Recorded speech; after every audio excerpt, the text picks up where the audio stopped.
para formar parte del cuerpo de Cristo.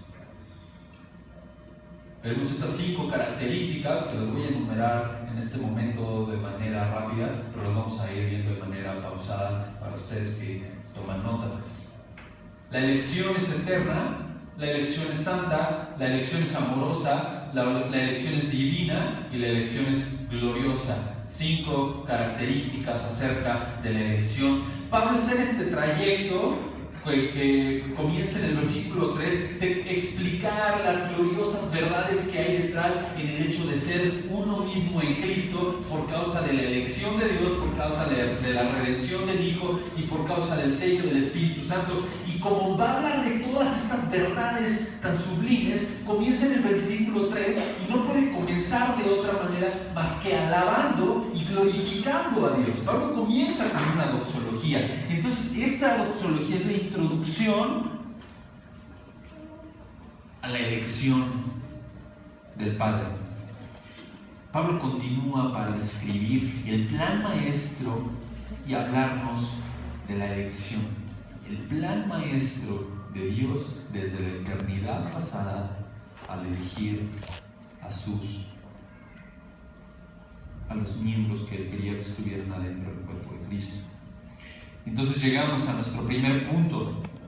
La elección es eterna. ¿Por qué es eterna? Porque dice el versículo 4a que Dios nos escogió en Él antes de la fundación del mundo.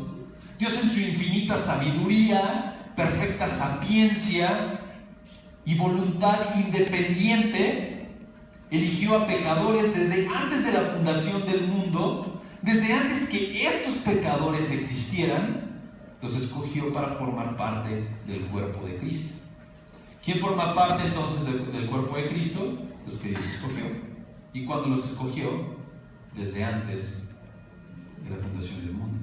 Simple, independiente y soberana elección de Dios. Dios tomó la decisión, tomó la iniciativa de escoger a quien Él le plació para formar parte del cuerpo de Cristo. No hubo una influencia externa,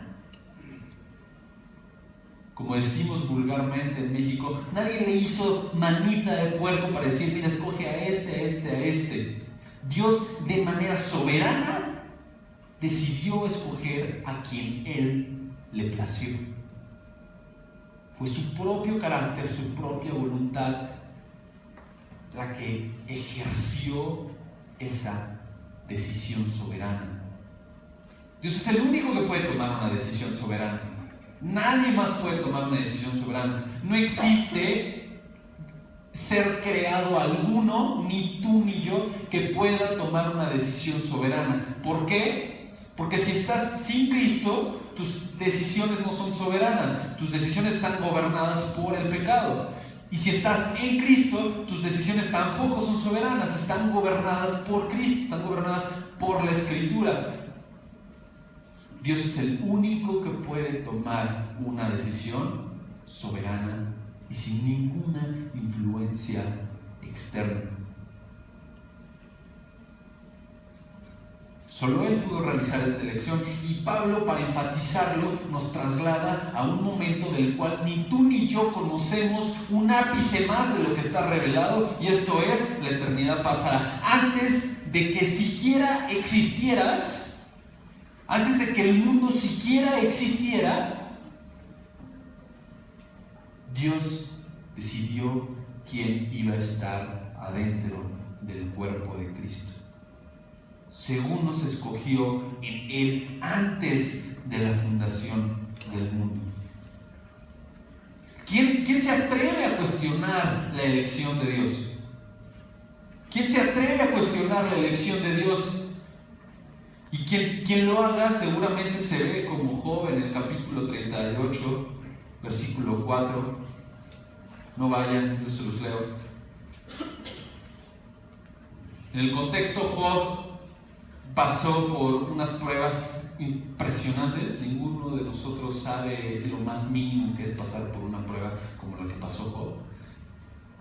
Y Job pasó por estas pruebas y llega el momento de que vinieron estos amigos suyos y lo tienen sumamente triste. Él está cuestionando a Dios, él empieza a cuestionar: ¿por qué estoy aquí? ¿Por qué estoy en esta situación? Entonces, en el capítulo 38, Dios se le aparece a Job, no para explicarle por qué está en las pruebas, sino para decirle: ciñe ahora tus lomos como un hombre. Yo te preguntaré y tú me instruirás. ¿Dónde estabas tú cuando yo echaba los cimientos de la tierra? Dímelo si tienes inteligencia. Es decir, Job, ¿tú dónde estabas cuando yo decidí crear la tierra? Job ni siquiera existía. Y continúa el Señor: ¿dónde estabas tú cuando yo medí de dónde a dónde iba a llegar el mar? De la misma manera, nadie, en un entendimiento correcto de lo que la Escritura enseña, se atreve a cuestionar la elección. Solamente rebeldes, necios, se atreven a cuestionar que Dios, de una manera soberana, decidió salvar a quien Él quiso.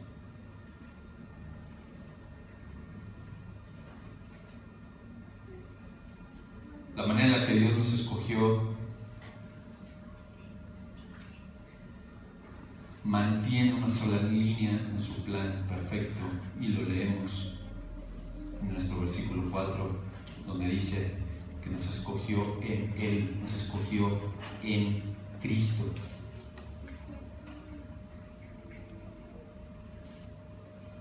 Ahora estamos estudiando 5 características de la elección que deben transformar la manera en la que vivimos dentro del cuerpo de Cristo. ¿Cómo esto nos transforma? ¿Cómo saber que la elección es eterna nos transforma? Nos transforma porque nadie puede jactarse en lo más mínimo de pertenecer al cuerpo de Cristo.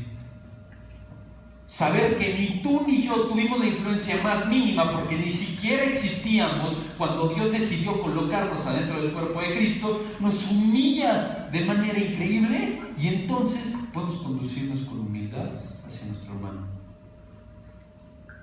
Cuando entiendes, cuando meditamos en que estamos adentro del cuerpo de Cristo, aún sin siquiera haber existido cuando Dios decidió hacerlo, eso nos humilla, en verdad. Eso nos humilla.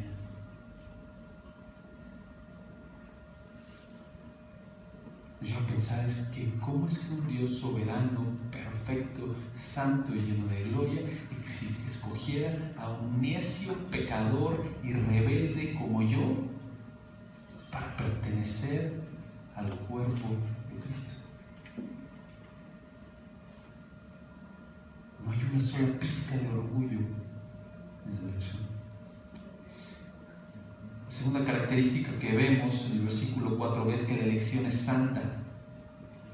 Y es santa porque Dios nos escogió para que fuésemos o para que fuéramos santos y sin mancha delante de Él. Segunda parte del versículo 4.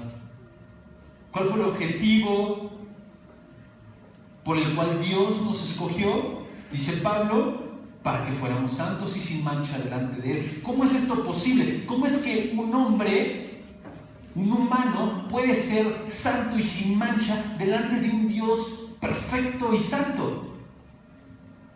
La respuesta está en la primera parte del versículo 4, que Dios nos escogió en Él, nos escogió en Cristo. Ese es el único medio por el cual uno puede ser santo y sin mancha delante de Él. No hay justicia nuestra, sino la justicia imputada de Cristo, para entonces ser santos y sin mancha delante de Dios.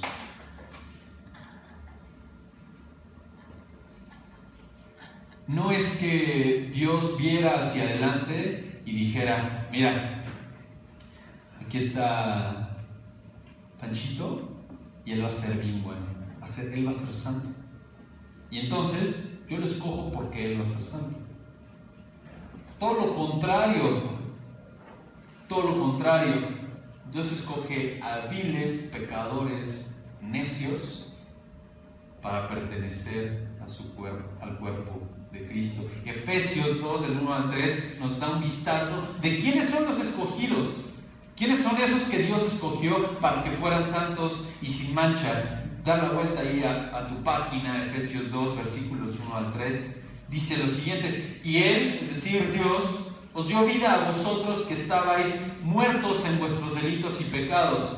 Así estaban los escogidos, muertos en delitos y pecados, en los cuales anduvisteis en otro tiempo, según la corriente de este mundo, conforme al príncipe de la potestad del aire, el espíritu que ahora opera en los hijos de desobediencia, entre los cuales también todos nosotros en otro tiempo vivíamos en las pasiones de nuestra carne, satisfaciendo los deseos de nuestra carne y de la mente, y éramos por naturaleza hijos de ira, lo mismo que los demás. Ahí está una foto de los escogidos. No hay nada bueno en ellos. No hay nada bueno en el escogido. Eso nos humilla nuevamente. Dios decidió salvar. Gracias a los méritos de Cristo es que podemos ser santos y sin mancha. Esta frase, santos y sin mancha, nos habla de la posición que tiene el creyente ante Dios por causa de estar adentro del cuerpo de Cristo. Una persona no gana su salvación, no hace cosas buenas el suficiente tiempo para ganarse el favor de Dios, para ser santo y sin mancha. No se va de rodillas a la basílica, no lleva un santito, no se viene todos los domingos bien vestido a la iglesia. Eso no ayuda en nada. La única manera en la que una persona puede ser santa y sin mancha delante de Dios es gracias a lo que Cristo hizo, es por estar colocado desde antes de la fundación del mundo, escogido por Dios en el cuerpo de Cristo. Entonces puede ser santo y sin mancha. Recuerda que la iglesia de Éfeso estaba ubicada en una ciudad en donde se adoraba de una manera terrible a una diosa llamada Diana, que era un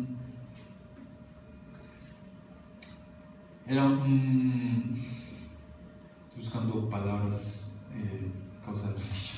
que eran actos asquerosos, terribles en la manera en la que se adoraba a esta diosa aquí en Éfeso. Y entonces lo que Pablo quiere enfatizar es que el hecho de que ahora perteneces al cuerpo de Cristo no te debe de llevar a vivir en una santidad pasiva o a descansar en eso de una manera pasiva. Ya soy santo y sin mancha, entonces ahora le puedo dar vuelo a la hilacha.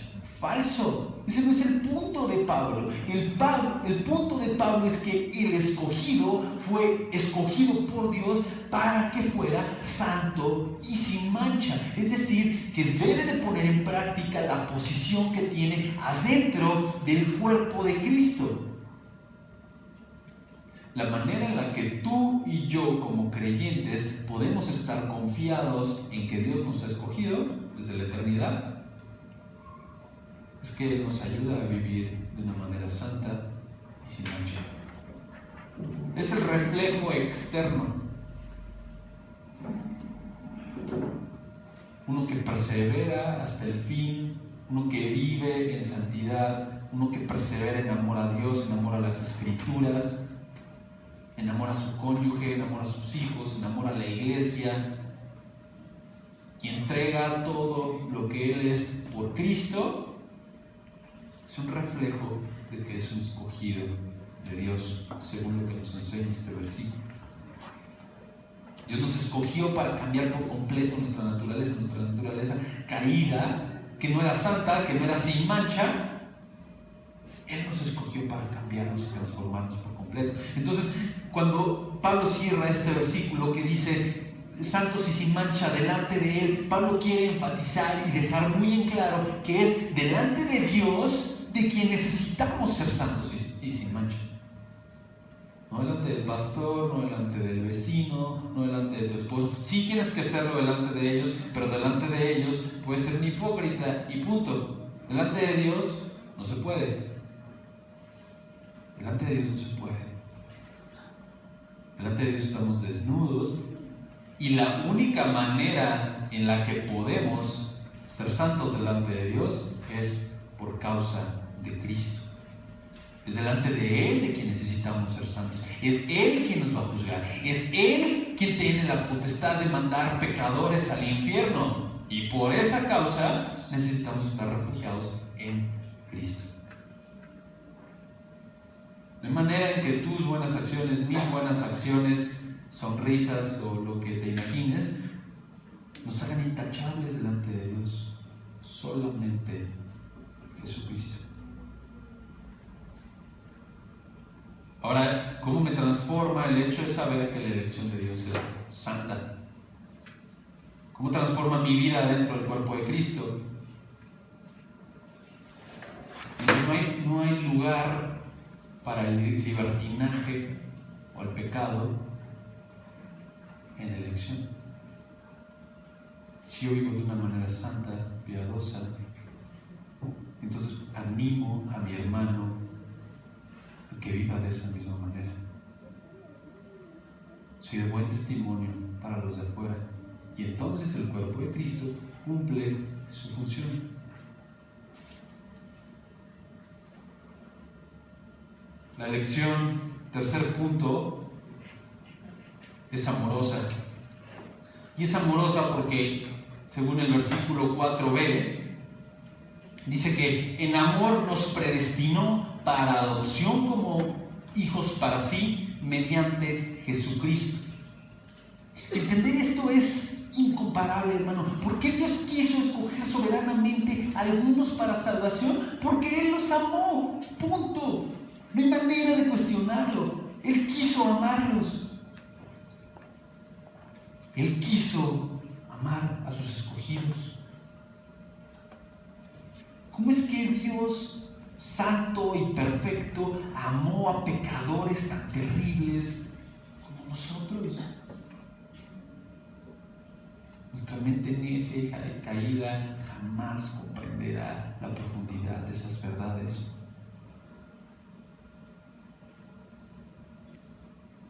Dios quiso amar a sus escogidos. La Escritura nos enseña que sin Cristo somos enemigos de Dios y Él, por causa de su amor, ama a sus enemigos y no los convierte en sus siervos, no los convierte en sus ahijados, no los convierte en sus sobrinos, los convierte en sus hijos. Hermano, pon atención a esto, pon mucha atención a esto. Dios tomó a su único hijo y lo llevó a la cruz del Calvario para matarlo por causa de sus enemigos, para que sus enemigos no fueran al infierno y entonces esos enemigos se convirtieran en sus hijos.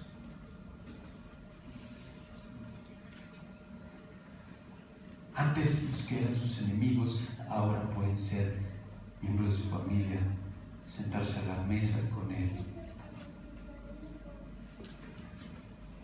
ver las cicatrices de aquel que cargó con su merecido y decir: yo merecía eso, yo merecía estar ahí en esa cruz, yo no merecía ser llamado tu hijo, yo no merezco ser llamado tu hijo. Y entonces Dios nos trae a su mesa, nos abre la puerta en su hogar, nos hace partícipes de su herencia, nos adopta como sus hijos, aún al precio de su eterno Hijo. Producto del propio amor de Dios es que Él nos predestinó para ser parte de su familia. Esta palabra predestinó es increíble. Es, según Bradshaw y Nira, es únicamente utilizada para referirse a Dios y enfatiza la iniciativa tomada por Él y la autoridad que solo le pertenece a Él en relación a la salvación del hombre. Solo Él toma la iniciativa y solo Él tiene la autoridad para salvar. Dios trazó de antemano el destino de sus escogidos y quiso que sus escogidos, por causa del amor que les tuvo, pertenecieran a su familia, fueran adoptados como sus hijos. Y en el contexto un poquito de Efesios, refiriéndose a la adopción como el proceso romano que había en estos tiempos, el comentario de Mundo Hispano dice que el proceso en el que un hijo era adoptado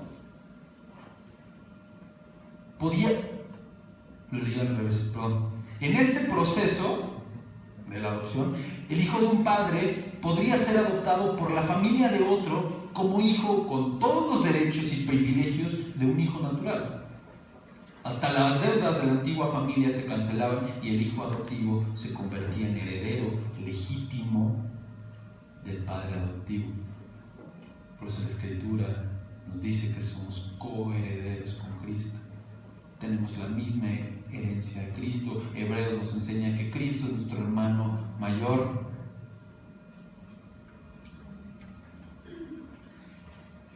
Y así es como Dios, en su infinito amor, quiso predestinar a algunos para que fueran adoptados como sus hijos. Y es importante enfatizar esto, hermano. No todos son hijos de Dios.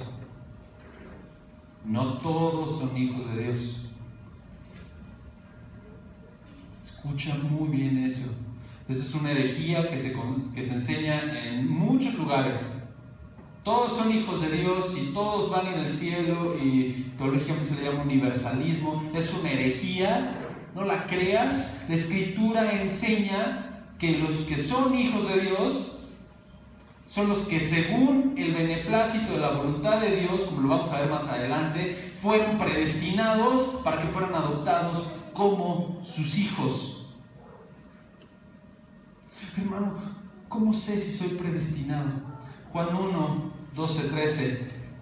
A todos los que le recibieron les dio el derecho de llegar a ser hijos de Dios, es decir, a los que creen en su nombre y no nacieron de sangre ni de voluntad de carne ni de la voluntad de hombre, sino de Dios. Es decir, todo aquel que cree en Jesucristo como su Señor y Salvador ha sido predestinado.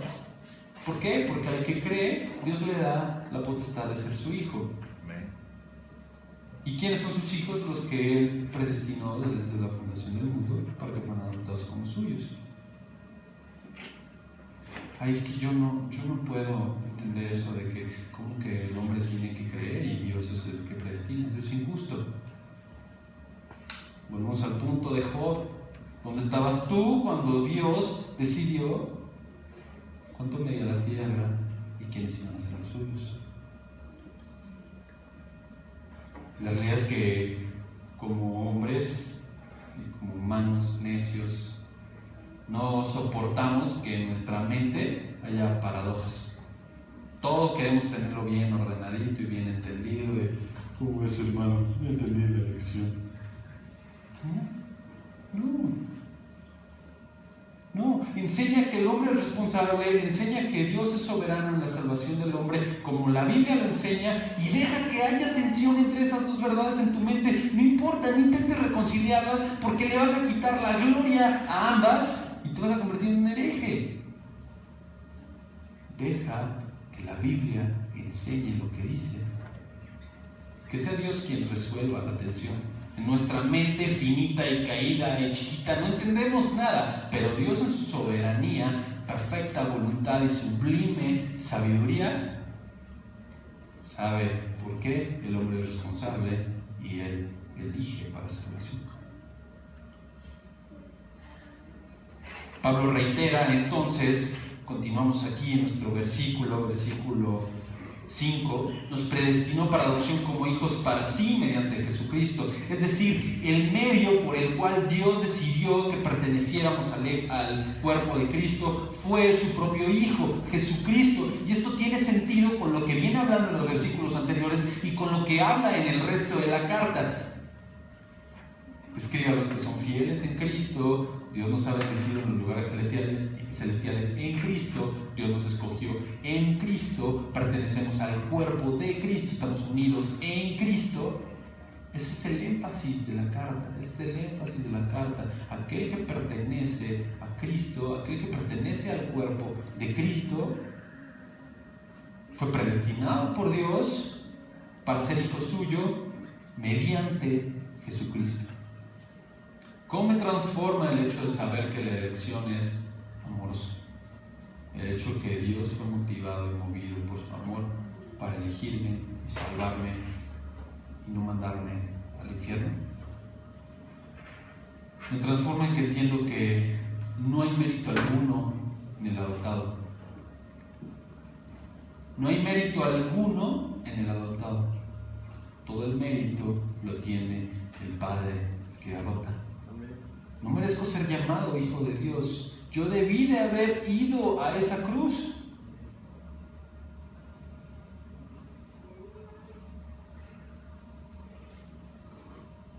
Y entonces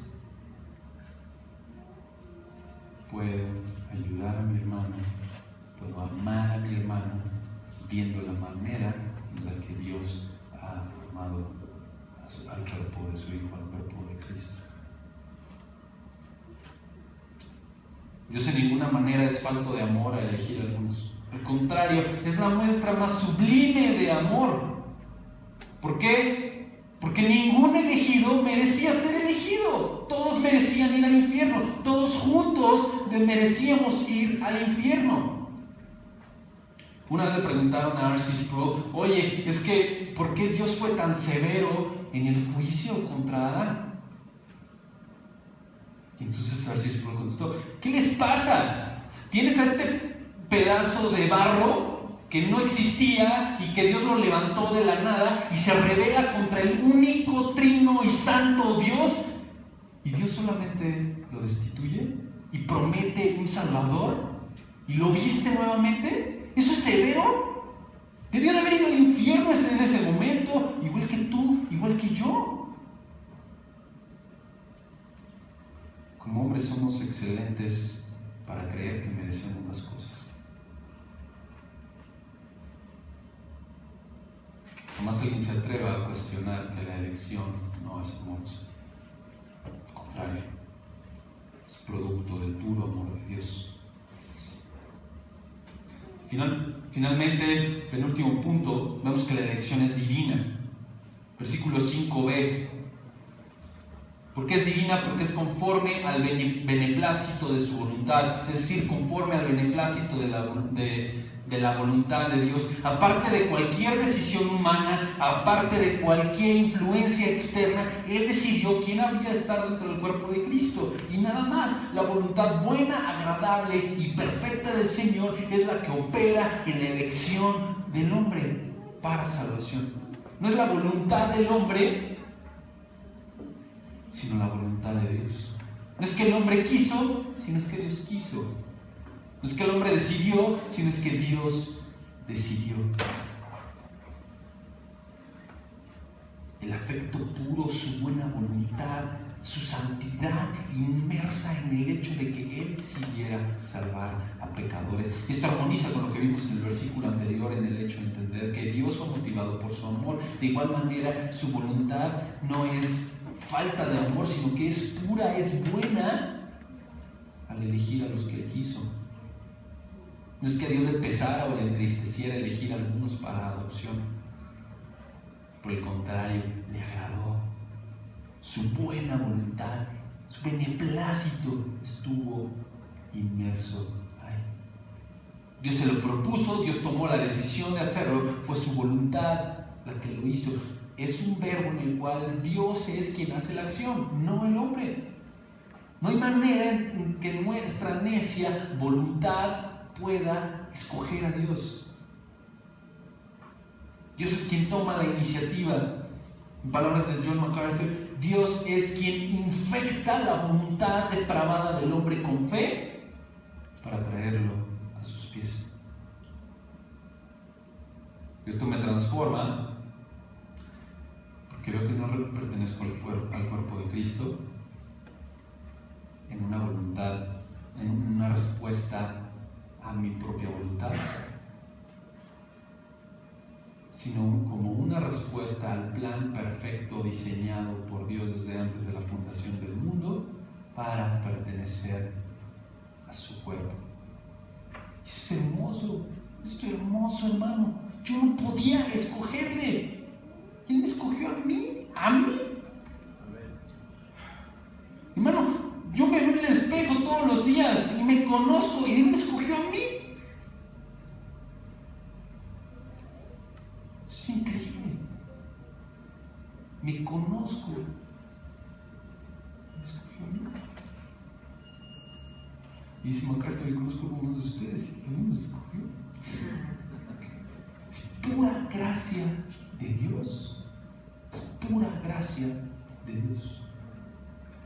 Entonces hemos visto que la elección es eterna, es santa, es amorosa, es divina, y vamos a nuestro último punto. La elección es gloriosa. Gloriosa. Versículo 5.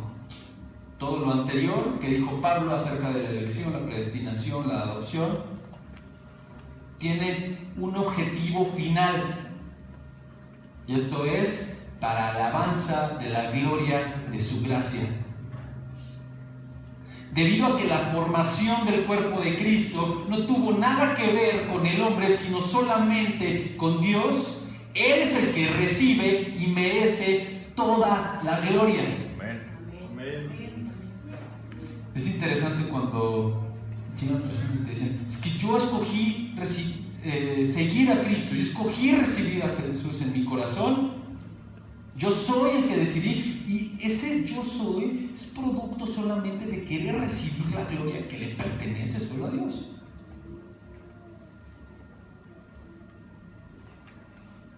Dios es el que toma la iniciativa, Dios es el que efectúa la acción y Él es el que recibe toda la gloria. No es 50-50, porque si no el texto dijera 50% de gloria para Dios y 50% de gloria para ti, o 80-20 o 90-10. No, es 100% para la gloria de Dios. Y esa es la misma manera que concluye estos 3 bloques de los que les platicaba de estos 14 versículos. Versículo 6 concluye diciendo que la elección es para alabanza de la gloria de su gracia.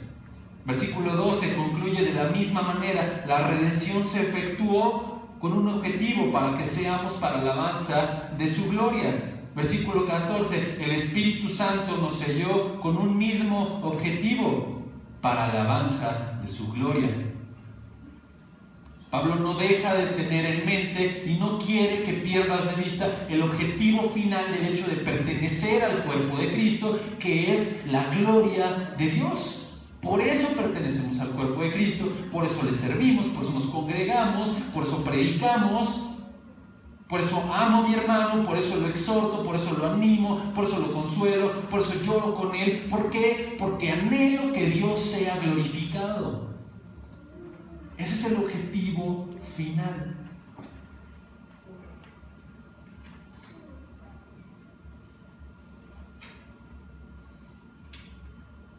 El texto no dice para alabanza de la gloria de la iglesia, para alabanza de la gloria de los efesios, para alabanza de la gloria de los humanos. Dice que es para alabanza de la gloria de Dios. Todo lo que Dios hizo desde la eternidad, escoger, predestinar, adoptar, está orientado a que le dé la gloria a Él. ¡Ah, qué orgulloso! Es lo que piensa tu corazón y mi corazón caído. Pero cuando entiendes que Dios es el único digno de toda la gloria, es justo, es perfecto, es santo, entonces te das cuenta de que es justo, de que todo opere y se dirija para su gloria. Así que, si yo soy aquí sentado y crees en Jesucristo como tu Señor y Salvador y perteneces al cuerpo de Cristo, como dice John Piper, no desperdicies tu vida, vives para la gloria de Dios. Tienes un fin mucho mayor, mucho más delicioso, mucho más increíble, que es glorificar a Dios. ¿Sabes por qué continuamente no lo hacemos, no glorificamos a Dios? Porque vemos más deleite y más valor en las cosas mundanas que en darle la gloria a Dios, que en propiamente Dios. John Piper lo ilustra de una manera excelente. Me dice, Pastor Piper, es que yo no puedo dejar este pecado. Imposible. Estoy sometido a este pecado, estoy muerto a este pecado, no puedo dejarlo. Entonces Pastor Piper le contestó, te apuesto que si tomara un maletín con $2 millones y te dijera, no peques, si no, no te lo doy, no pecarías. ¿Por qué?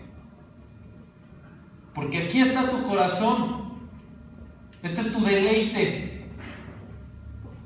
Y entonces, si yo le pusiera una pistola en la cabeza a tu esposo, a tu hijo, a tu mamá, y te dijera, si pecas, jalo el gatillo, no pecarías. ¿Por qué? Porque encuentras suficiente valor en tu ser querido para no hacerlo. Entonces, pecamos porque no entendemos y no encontramos y no nos damos cuenta que Dios es más delicioso y perfecto y sublime que el pecado.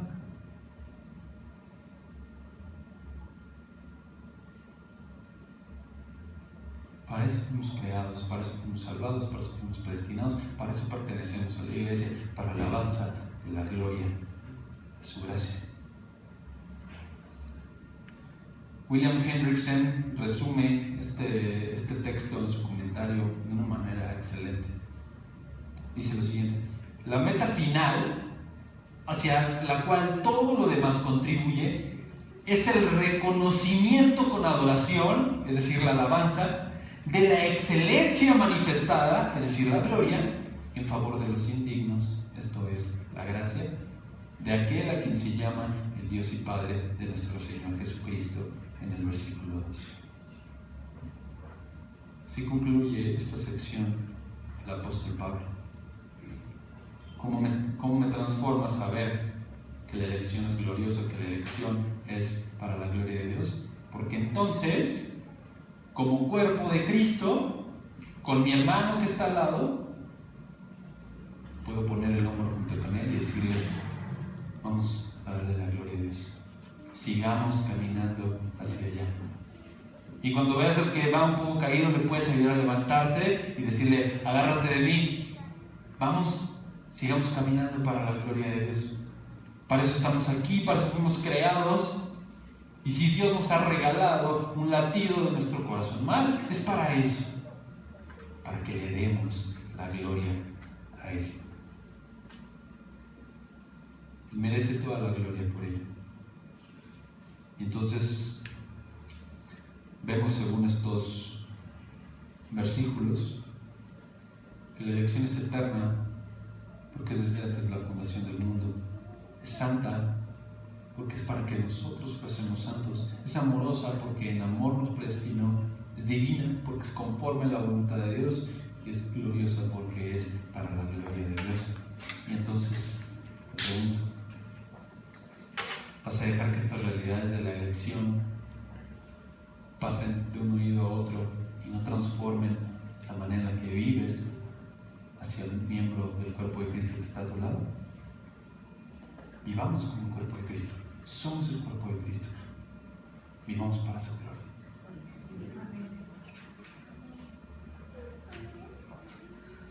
Maravilloso Dios, qué privilegio tan grande es sumergirnos en tu palabra, ver tu gloria, Señor, ver tu sabiduría, tu gracia, tus bendiciones tan inigualables, Señor, que tú has querido revelarnos en la Escritura. Perdónanos, Dios, porque seguramente como iglesia no hemos vivido como el cuerpo de Cristo que somos, no nos hemos comportado de tal manera. Hemos vivido, Señor, en muchas ocasiones de una manera necia, que no refleja que somos el cuerpo de Cristo. Perdónanos, Dios. Y ayúdanos, Padre, a que estas verdades toquen nuestro corazón, transformen nuestra vida para vivir conforme a tu voluntad, para vivir como el cuerpo que somos, para amar a mi hermano, para exhortar a mi hermano, para servir a mi hermano, para cuidar de él o de ella. Ayúdanos, Dios, que seamos un reflejo correcto, bíblico, de que te pertenecemos a ti, Señor. Que estas verdades nos humillen y nos ayuden, Señor, como tu misma palabra lo enseña, a seguir creciendo a la estatura del varón perfecto. Que tu nombre sea honrado, Señor, que tu nombre sea glorificado.